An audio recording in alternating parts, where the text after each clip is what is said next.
All right, let's do it. This is the Bladesworn. So currently got the Gunsaber, Gunsaber activated. We have a pistol, a couple of skills, not very exciting. Who cares about a pistol? We got this super cool Gunsaber. We'll definitely talk about the pistol in a little bit. But we're going to start out with the Gunsaber. We'll talk about the profession mechanic changes a little bit as well.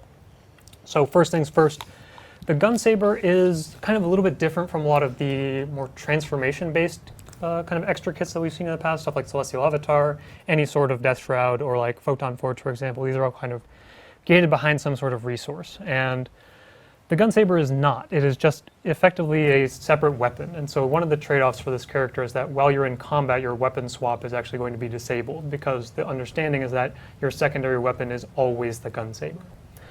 You'll still be able to equip two weapons, obviously, and then kind of pick and choose before you engage with something. So you might want to have a rifle for some fights. You might want to have, say, greatsword for some other fights. Make sure that you're swapped into that before you actually engage combat, because that's going to get locked down. You're only going to be able to swap between your active weapon and the Gunsaber. We'll talk about the skills in a minute here. I'm going to talk a little bit more about how Adrenaline's different for this character. Then we're going to talk about the burst skill for this character, because that's a super exciting part of this. But starting off, we're going to see that, so one thing is here, we've renamed Adrenaline to Flow, and that's partially just because it's a little bit different in terms of how it's built. As you can see, I'm hitting this golem and I'm not getting any flow. So that's one kind of separation. It's enough of a mechanical difference that we wanted to change the name to kind of avoid confusion and kind of just more thematic to this character, which is a little bit more calculated, a little bit more almost meditative compared to something like even Core Warrior, or just Berserker, which is kind of that super aggressive, all-in bursty character. There's a lot more kind of deliberate in his decisions. So once you actually enter combat, I'm currently cheating and not able to get into combat. Once you get into combat, you'll see, all right, I'm starting to build flow because I have this buff that says positive flow. And we'll see some other ways to get access to this buff in higher stacks. Obviously, there's still some warrior skills that just give you flat adrenaline, some traits that give you flat adrenaline. Some of these things have been modified to fit into the flow system, where some of them will actually give you increased flow rate instead of a flat adrenaline boost as they have in the past for Core Warrior or other warrior specializations. But some of them will continue to give those flat values. We kind of went through the list and decided, okay, this one makes sense as kind of that more built over time mechanic, and then some of these still need to be more bursty just to fit with the theme, either the trait line or the skill or whatever. So here you see positive flow is building up. Eventually I'm going to get to 100. This will go a little bit faster as you use some of the utility skills or the traits that give you access to more flow. But once you get to, another thing to note here, this goes up to 100 because it's kind of similar with the Revenant thing. 100 is a lot cooler than 30. It's about 70 higher. We did some impressive math on this one as well and confirmed that 100 is just a much more powerful number to have access to than 30. So key balance decisions being made. We hired an accountant for that. So once you have access to, any amount of flow here, we actually need like 10, similar to burst limits on Core Warrior. Once you have enough flow, you can enter what we're calling Dragon Trigger. So once we get into Dragon Trigger here, you kind of get into this prepared stance and you're ready to draw and unleash the power of the Gunsaber. And so you see, it took about 5 seconds to fully charge these charges. It's going to drain every half second, it'll drain 10 and build up to that maximum of over 5 seconds of maximum damage. And this is really going to allow you, there's going to be 3 different flavors of Dragon Slash. We'll start with the most powerful one. Did you say flavors? I did say flavors. Cool. Cool. Yeah. I like that. That's a word. Yes. So I'm going to cheat real quick and give myself guaranteed critical hit so we can really show off how much damage this skill is going to do, because we love large numbers. All right, chat, what do you think? We're charging this ability for like 10 seconds, right? Or 5 seconds, sorry, but we built up a lot of adrenaline. All right, I got my vision sigil from out of nowhere. Impressive. But let's see how much damage this skill is actually going to do when I guarantee crit. Remember, this is a heavy golem, so about 2600 armor. It's not an ambient creature. We're not going to do any nonsensical things there. But all right, we're going to unleash Dragon Slash Force. So that's about, okay, that actually did 25,000 damage. That's actually way too low. And I actually am on the wrong equipment set where I don't actually have any gear equipped and also no traits. So real quick, let's get a real number in here. Swap over to Lethal Berserker. That's not Berserker, but we'll deal with it. 1 second. Let's get some better gear here real quick. This guy will come back, re-equip this guy. The deception of the outfit. put on some traits. Yeah, let's activate this. Get out of combat. I don't know if I'd recommend this build. This is just some damage multipliers in here. If we really wanted to go crazy, it'd probably equip Warrior's Cunning, but no one takes that trait. That's not realistic. It's only going to be against high health targets anyway. Obviously, the 5 signets, most important piece of the warrior build here. So let's just build some adrenaline real quick. Hop in here, get into combat. I'm also going to cheat again real fast and give myself some offensive buffs that some players might be familiar with.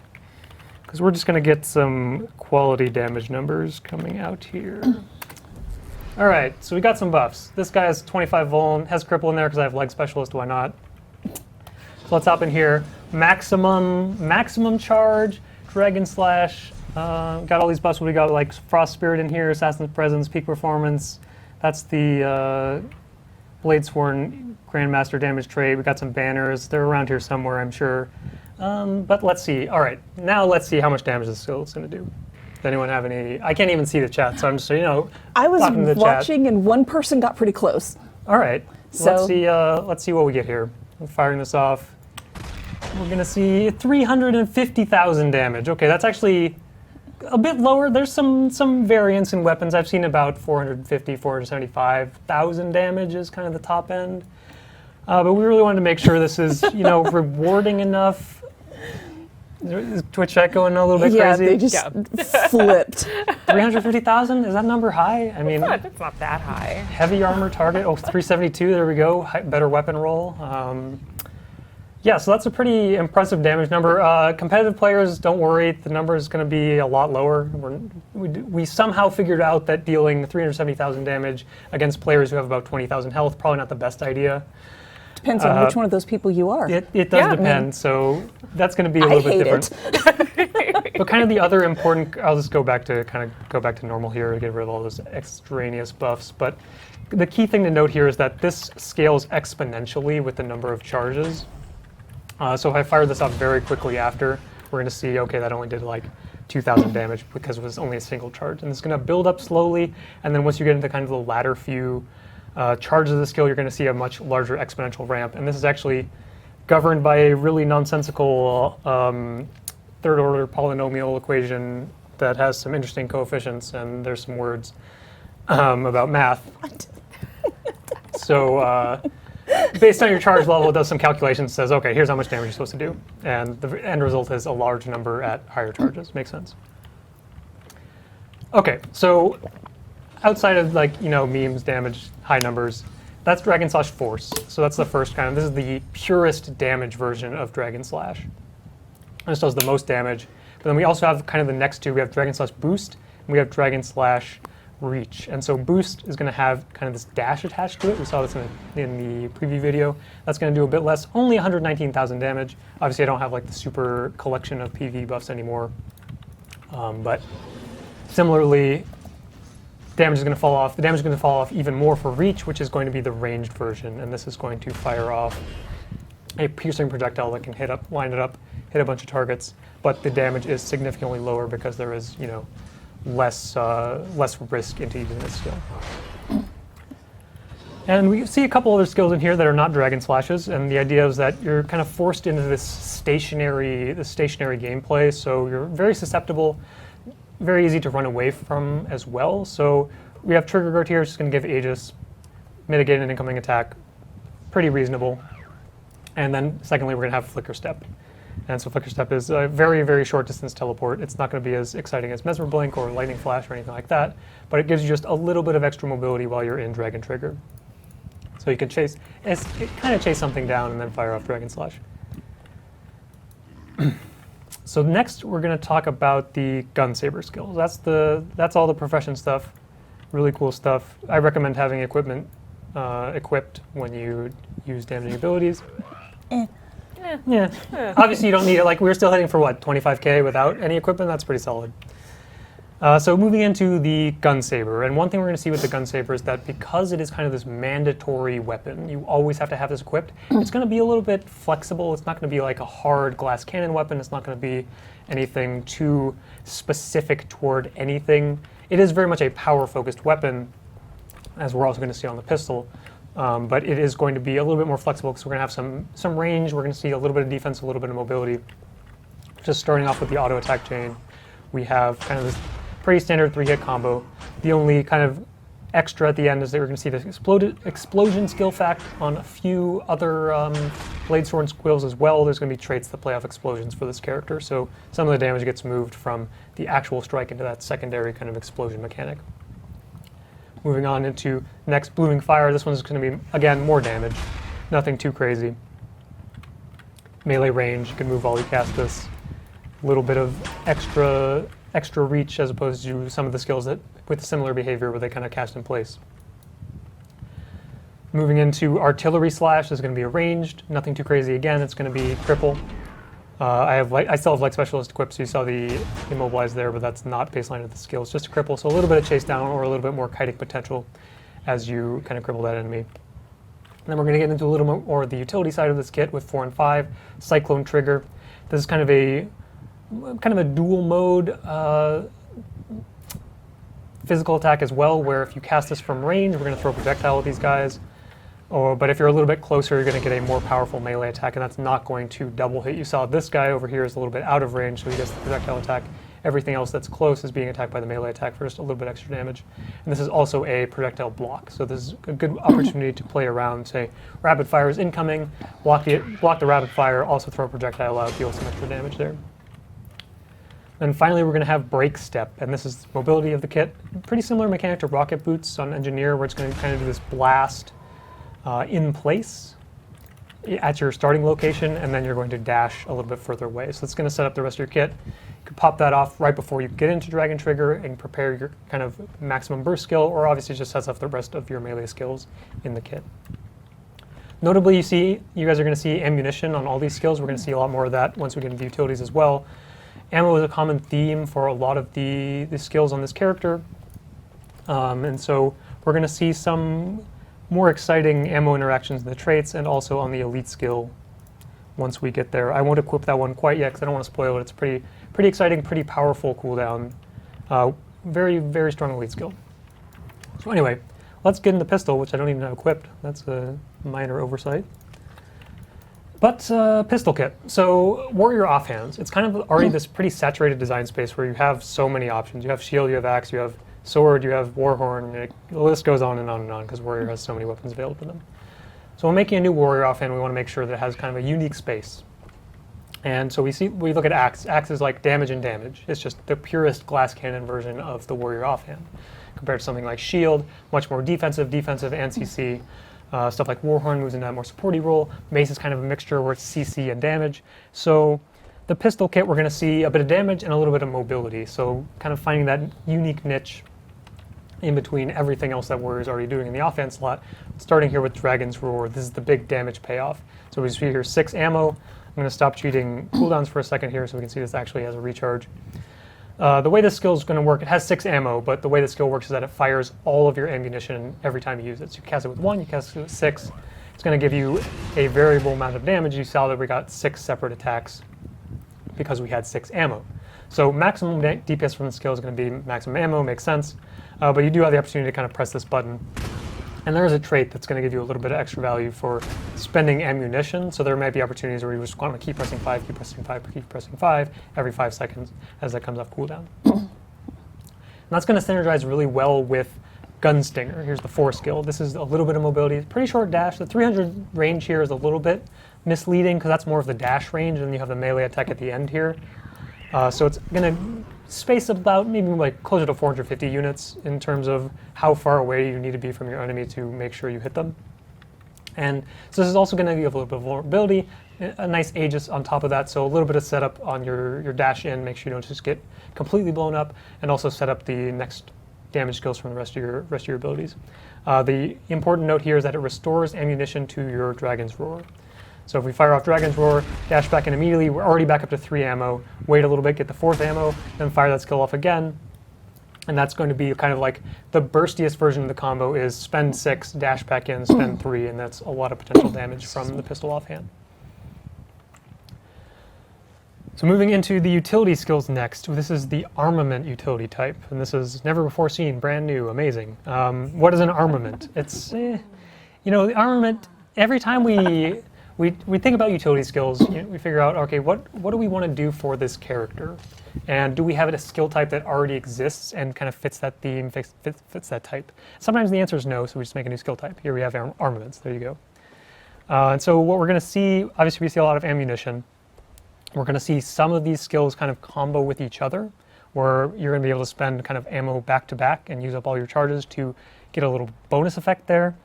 Or you can just kind of space them out and really plan, be a little bit more deliberate in your decision making, and spread out the value from those ammunition skills. So starting with combat stimulant, here's the heal skill. Let's take some damage real quick. Get into combat so that matters. So the way the skill works, we're going to see a smaller initial heal, and then we're going to get this buff on us called Stim State. When this expires, it's going to heal me again. There's a big heal on the end. So a little bit harder to use. You're going to want to kind of precast this a little bit earlier, make sure you have enough time to buy that 5 seconds for that to fire off. Alternatively, you can have the opportunity to recast, because if anyone who was reading the tooltip while I was hovering on this, you see that if you cast a skill while you're already in Stim State, it's going to give you boons instead. So you have the option to kind of trade off healing for more damage. Pops this, pop it immediately, again I get quickness, I get vigor, I get fury. Very powerful offensive boons, and vigor on top. Dodges are always good. But that's going to kind of lose the secondary heal of the first cast of that skill. You'll still get it from the second one, but you give up the big heal of the first cast in exchange for boons. So a little bit of a decision point there. If you want to maximize damage, you want to maximize sustain.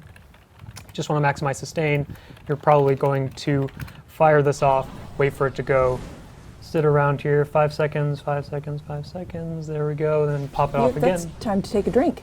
We could probably take a drink. We could charge Dragon Slash in that time. Pretty convenient. So that's going to maximize your healing from the ammo skill there. Moving into the utility skills, we have Bulletproof Barrier. So this is kind of a, I mean, similar. We've seen like wall reflection in the past. This is a little bit different because it's only a projectile block. And the little bonus on top is that it's also going to be an explosion with a little bit of damage tacked on. So this is going to be useful in those big WOVA fights, PvE. Maybe you care about projectiles every once in a while. The explosion is going to be a little bit of value for kind of upkeeping those traits that care about that. And similarly, just, you know, more damage if you really feel the need. There's probably better warrior utilities to take if you just only care about damage, but here's the option if you really want it with Bulletproof Barrier. Moving on to Electric Fence. So this is another one of these skills that's kind of combo with itself, where we'll throw it out here. This is going to be a kind of cripple wall. This is something that we've seen with like Temporal Curtain on Mesmer Focus, and if you actually space this properly, it will hit stationary targets. More naturally, it's going to be when someone runs through this wall, they're going to become crippled. But if the target is already crippled, you're going to get the immobilized. So you can fire this off back to back, kind of get that cripple, and then fire it immediately again, get that immobilized. A little bit less optimal. Ideally, you're going to want to get the cripple from some of your other sources, maybe from Throw Axe, maybe from Savage Leap, because then you're going to be able to kind of get immobilized into immobilize from these two charges here, instead of having to waste one just to get cripple. But a pretty decent crowd control option there. Then next up we have Flow Stabilizer. So this is the first skill that we're seeing that's going to increase your flow rate. We'll see a bit more in the traits once we get there.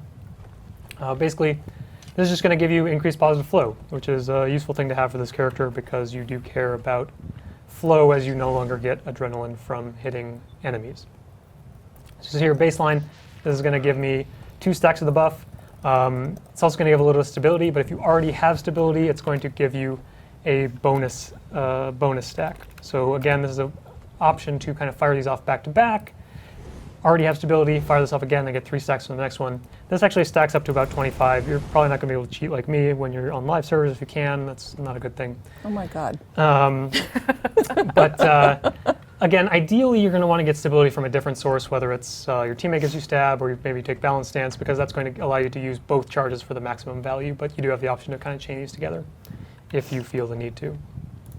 Finally, we're going to get into the stun break. This is the only utility skill that is not an ammo skill, just because we've seen kind of the danger of ammo stun breaks. Warrior already has one with Shake It Off as well, so we're a little bit worried about giving another ammo stun break. And this one's not going to be ammunition, but it's still that that armament. Pretty standard kind of backwards roll into plus evade frame. It's going to drop a mine there that does a little bit of damage if one of these enemies was kind enough to run over it. Unfortunately, they're all stationary golems, so that's not quite an effective plan, but pretty reasonable stun break option here. And finally, we're going to get to the elite skill, which I kind of touched a little, foreshadowed a little bit earlier, where this skill's kind of crazy. But it's only a single line of text, so how crazy can it really be? There's only one skill fact here. It's nothing like the Harbinger Elite that we saw about a month ago with, you know, every moon in the game. Nothing like that. But this is a very potent line of text, and so it says, reload ammo on all of your profession skills. And what does that even mean? So any warrior skill that uses the ammunition mechanic, which is most of these armaments utilities, we see a lot of skills in the Gunsaber. Obviously, like even throw axe, shouts, Dragon's Roar, all of these skills use ammo, and so what Tactical Reload says is any of these skills that are not a full ammo are going to get +1 ammo. And so that is kind of absurd because, I mean, we just ran through, obviously you could just have Rifle too, which has a bunch of ammo skills. That is potentially a lot of buttons getting essentially a full charge back with a single skill on a only 30-second cooldown. This is a bit higher in competitive because this is a pretty scary amount of effectively cooldown reduction to have on a single instance. But this is really going to enable, we saw a bit of longer cooldowns here in the Gunsaber kit, like here's 25, 35, 40, even 40. But that is because Tactical Reload exists as kind of this option to chain all these skills together, use up all my ammunition, fire off Tactical Reload, fire off all my skills again, and just create this really potential high burst opportunity. So I know, like, we're really excited to see how this skill plays. I'm personally a little bit scared to see like how much this is going to be refunding players in terms of the number of skills you get back, but it's also going to be a really fun skill to use, I think, especially once we get into some of the ammo traits, which we'll talk about a little bit later. So let's again start off with the minor traits. Dragon Scale Defense. It says when you're struck while you're in Dragon Trigger, quick refresher, Dragon Trigger is the burst stance of the Gunsaber. So while I am in this stance, if I get struck, I'm going to get a little bit of protection there. Another thing, it's just another case of very immobile, very susceptible, so give a little bit of prot to the character there. Then moving into the Grandmaster Damage trait, Guns and Glory. This is a stacking ferocity bonus every time you hit with an explosion. So we saw a lot of explosion skill facts across all the skills when we were going over those earlier. This is going to, each time you hit with one of those, it's going to stack this duration up longer and longer and longer. Maintain that ferocity just for the damage bonus. It's nothing too crazy, as usual, minor traits, nothing too crazy. It's good to see. Anytime there's a crazy minor trait, I just probably do like a double take and be like, why is this so complicated as a minor trait? But nothing to see here. So let's then move into the adept trait slot. And so what we're going to see some common themes in kind of these vertical trait lines. So in the adept slot, there's going to be a theme. In the master slot, there's going to be a theme. Grandmaster slot's going to have a theme. The theme of the adept trait slot is increased flow rate. We talked a little bit about flow earlier. We saw it in one of the utility skills. This is the natural flow or adrenaline gain for this character, so we really need to have some options available in the trait slots to increase that gain because you no longer gain adrenaline from hitting enemies. So starting with reverse flow, incoming healing increase. And also whenever you heal yourself, increases flow rate. So this is similar trigger to like incoming heals, traits that care about healing yourself, where it won't trigger off like regen ticks because it would just blow out way too hard. But anytime you like use a heal skill, stuff like that, that's going to trigger this and give you that positive flow buff. So if I have this fire off stim state, gives me the positive flow. There you go. Next up, we have Swift as the Wind. So this is movement skills grant swiftness and then also flow rate increase. So this is going to play really well with just Warrior. Warrior has a lot of movement skills. We already see value of stuff like Warrior Sprint, which cares about movement skills. And so again, just having more and more movement skills is going to give you more and more flow. So we see a little bit there on Break Step, 2 ammo there, hop out, maybe we do like Savage Leap, get some more flow, and so on and so on. Finally, we're going to have Unseen Sword, and so this one is going to grant you positive flow every time you swap weapons. It's also going to do kind of a small radius, that's the word I was looking for, small radius kind of AoE damage attack around you, and also the positive flow rate. So nothing too crazy, just another flavor of flow generation. Moving into the master tier slot, we're going to see rewards for using ammunition skills, and specifically the final ammunition skill of a skill. So when you're down to 1, press an ability, this is going to give you a bonus. In this case, Unshakable Mountain, Barrier. Nothing too crazy. Defense. If I want defense, I'm going to get a lot of defense because I'm going to be firing off many skills with some amount of ammo. And each time I run out of ammo, which is not possible when I have no cooldowns, but we'll just demonstrate real quickly. There you go, a little bit of barrier there. Similarly, next up we have Fiercest Fire. Instead of barrier, this is going to give you kind of an AoE strike that's going to do burning and a little bit of damage. More importantly, it's going to do burning, and then a little bit of damage on top of that. So just another way to kind of get more burst potential, because I think kind of potentially the most powerful, the highest upside I think of any of these is going to be Lush Forest here in the bottom, which says using the final round of an ammo skill recharges the cooldown of all of your equip skills. So this is also just super powerful because, I mean, I'm not going to spend so much time pressing all these abilities and see the maximum value of the skill. You guys will get your hands on it. You'll see just how strong this can be, because 1 second recharge per ammo skill that you use the last ammo slot of. So you can have a full bar of ammo skills, a lot of shouts, a lot of rifle, and potentially get a lot of cooldown reduction from that trait. And then finally, we're going to see in the Grandmaster trait slot some Dragon Slash augments, I suppose. Augment, bad word because we just use the skill type for the catalyst, but modifiers to the Dragon Slash. So starting up at the top, Immortal Dragon. This is going to say heal yourself for a percentage of outgoing damage from Dragon Slash. As we saw earlier, if you're hitting something for, say, 400,000 damage, 8% looks like a lot more of a powerful heal than it may seem on its face. It's just a little bit more of a sustain option. Take a lot of incoming pressure while you're charging up Dragon Slash, get a lot of that back because you have Immortal Dragon slotted.